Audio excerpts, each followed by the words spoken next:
ये वीडियो थोड़ा सा लंबा रहेगा। अ, और मैं चाहता हूँ कि आप सब इसको देखें। और अब अगर आपको अच्छा लगता है या ना भी लगता हो, मेरा जो फ्लुएंसी है वो थोड़ा सा बीच में ब्रेक हो सकता है, क्योंकि ये कोई स्क्रिप्टेड नहीं है। ये जो रियल घटना है उसको मैं बताने जा रहा हूँ। तो as a citizen of India, आप सबसे रिक्वेस्ट है कि इस वीडियो को एक लाइक ज़रूर करें और इसको शेयर भी कर सकते हैं आप लोग। तो रिसेंटली एक जो घटना घटी थी उत्तराखंड में एंजल चकमा के साथ में, वो कोई एक साधारण घटना नहीं है। इसको हम लोग एक साधारण घटना की तरह लेते हैं, लेकिन वो एक साधारण घटना नहीं है। फिर इससे रिलेटेड कुछ चीज़ें हम लोग भी जानेंगे। उसके बाद हम लोग जानेंगे कि क्यों ऐसा होता है।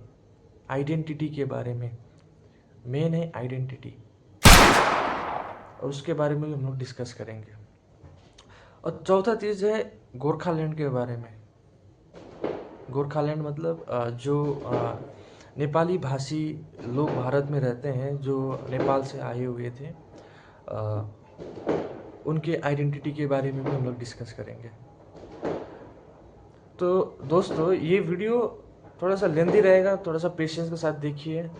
मैं कोई बड़ा यूट्यूबर नहीं हूँ, एक साधारण सा टीचर हूँ, और ये बात मुझे लगता है कि शेयर करनी चाहिए, ज़रूरी है।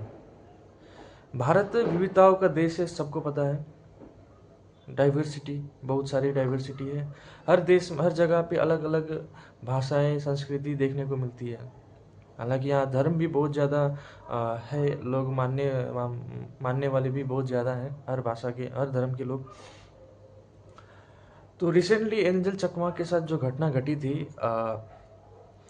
और घटना घटने के बाद उसकी जो मृत्यु हुई, डेथ हुई, तो उसके बाद जो स्टैंड लिया गया गवर्नमेंट की तरफ से, हालांकि सेंट्रल गवर्नमेंट का उतना इसमें कोई दखल नहीं दिया हुआ है अभी तक, कोई इंटरफियर नहीं किया है।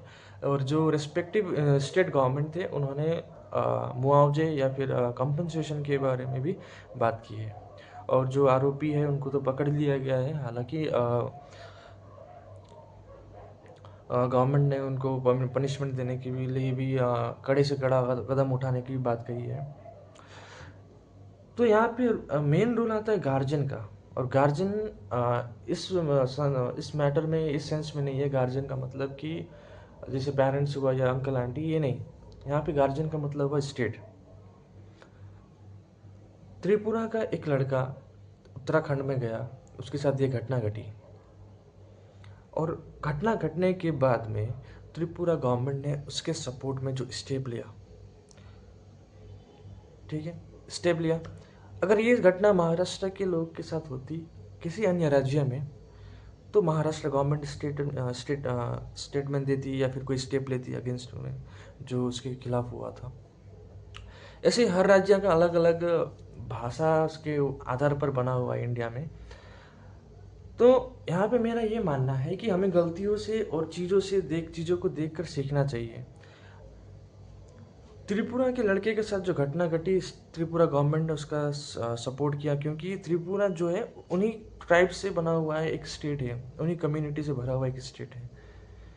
लेकिन जब नेपाली भाषी भारतीयों के ऊपर इस तरह की कोई चीज़ों का उपयोग किया जाता है, जैसे उनको चाइनीज़, मोमो, या फिर सिक्योरिटी गार्ड, या फिर अन्य कुछ नामों से, ओ साहब जी, जो चीज़, जो नैरेटिव है, उन चीज़ों से जो उनकी दिखावट के आधार पर या फिर जो फिल्मों में दिखाया गया है, उनके बेस पे जब लोग उनको डिस्क्रिमिनेट करते हैं, उनको चिढ़ाते हैं, उनका मजाक उड़ाते हैं, तो इस संदर्भ में देखा जाए तो नेपाली भाषी लोग जो हैं मेजोरिटी में वेस्ट बंगाल में और सिक्किम में रहते हैं, और आसाम में, ठीक है।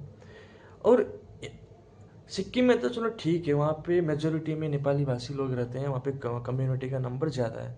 लेकिन जब आसाम में या फिर वेस्ट बंगाल में रहने वाले नेपाली भाषियों के साथ ये होता है, तो वहाँ पे स्टेट गवर्नमेंट का कोई रोल ही नहीं है। देखा जाए तो स्टेट गवर्नमेंट कभी ये कदम उठाती नहीं है या फिर कभी कुछ कहती नहीं है कि ये सब गलत है, ये सब चीज़ को रोकना चाहिए, हम इसके अगेंस्ट में, हम सब एक ही है, एक ही जगह रहते हैं, ये सब कुछ नहीं है।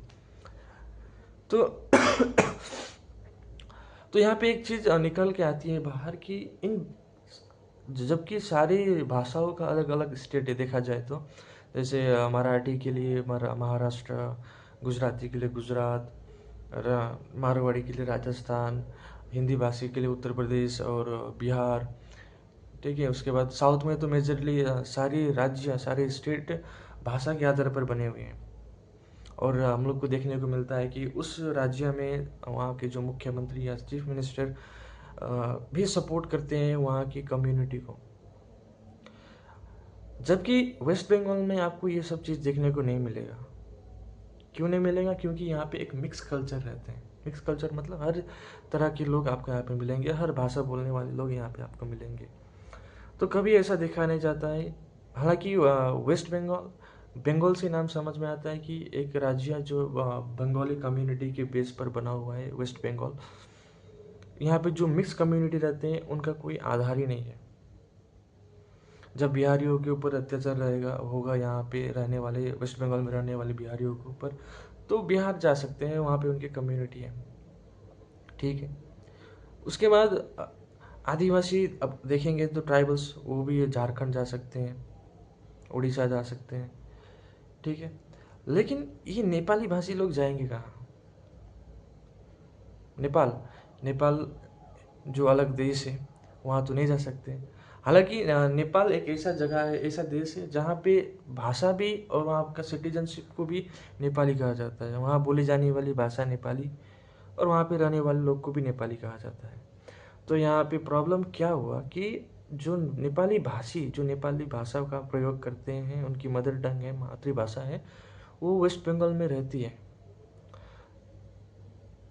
तो उनका मदर टंग भी नेपाली हुआ।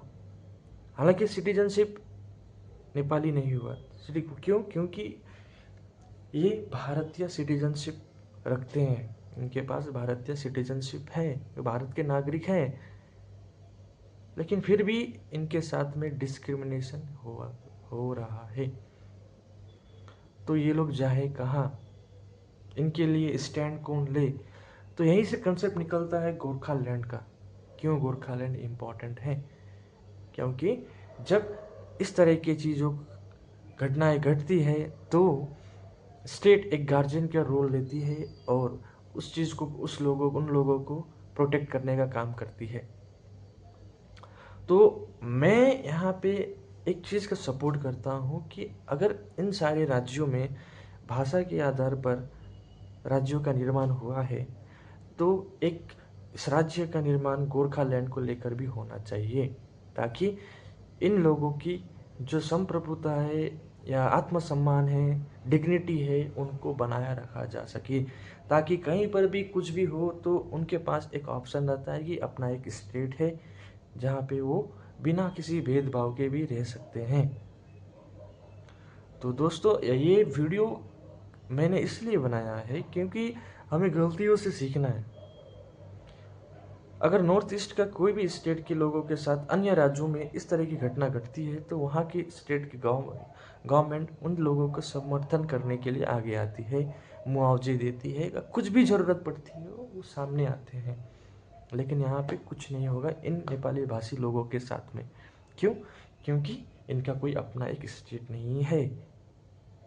हालांकि जब भी इलेक्शन होता है तो आपको देखने को मिलेगा कि नेता यहाँ पे आएंगे, उनके कल्चर को रिस्पेक्ट दिखाएंगे, उनकी भाषा को रिस्पेक्ट दिखाएंगे, उनकी भाषाएं बोली जाएगी, बोलने का ट्राई किया जाएगा, उनको खुश करने का कोशिश किया जाएगा। जबकि लोगों की खुशी इसमें नहीं है। लोगों की खुशी है कि उनको एक इज्जत से भरी ज़िंदगी मिले भारत में, भारत के हर किसी कोने पर। तो इस वीडियो के द्वारा मैं यही कहना चाहता हूँ, बस यही कहना चाहता हूँ, क्योंकि हमें भी एक इज्जत से भरी ज़िंदगी का जीने का मौका मिलना चाहिए। मैं देखता हूँ यहाँ पे जो परसेप्शन बना हुआ है कि नेपाली भाषी लोगों का वो सिर्फ एक सिक्योरिटी गार्ड और मोमो चाउमीन और चाइनीज़ तक ही सीमित है। हालांकि इससे आगे देखने का और एक्सेप्ट करने का किसी में कोई हिम्मत ही नहीं है, क्योंकि ये नैरेटिव, ये पर्सपेक्टिव फिल्मों ने या फिर सोशल मीडिया ने या फिर जो हमारे इन्वायरमेंट ने जो बना के रखा हुआ है इन लोगों के साथ में, इनकी कोई इज्जत ही नहीं है। अगर आप गोरखा की बात करेंगे तो यहाँ पे लगेगा सिक्योरिटी गार्ड, ओ साहब जी, ओ साहब जी, ये कोई बात हुई? हम्म? और मैं भी एक उन्हीं में से हूँ, उन्हीं गोरखा कम्युनिटी का हूँ। मेरी भी मातृभाषा, मेरी भी मदर टंग नेपाली है और मैं इंडियन सिटीजन हूँ।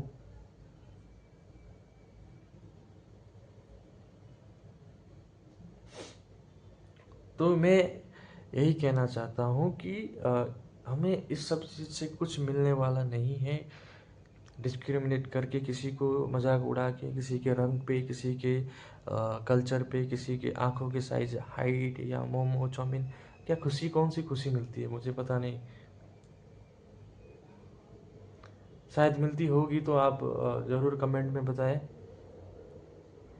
मैं भी देखना चाहता हूँ, मैं भी हंसना चाहता हूँ, हम भी हंसेंगे अगर हंसने वाली बात हुई तो।